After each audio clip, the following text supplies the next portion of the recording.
Hi.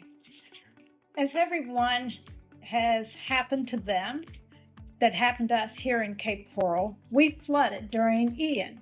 Well, after that time, we started outside for 407 days. It was no fun. We had people coming into the house, ripping the walls out, coming in, giving us estimates. It took forever and ever. Things were very, very dysfunctional. But we came to find out after we got it all rebuilt and all put back together, we started researching for flood barriers.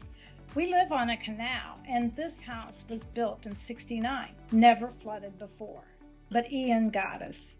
But we decided to start looking for something to help us not flood again. And that's when my husband came across Dam Easy panels off the internet.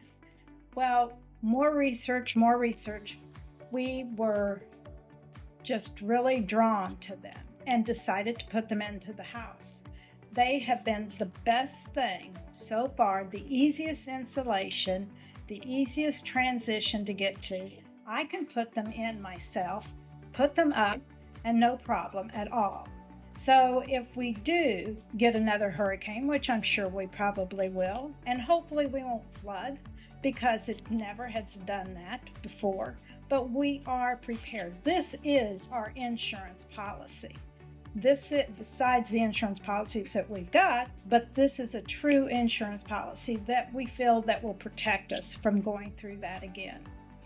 But this is damn easy, and I'm very positive this will work excellent for anyone that is looking for a flood barrier.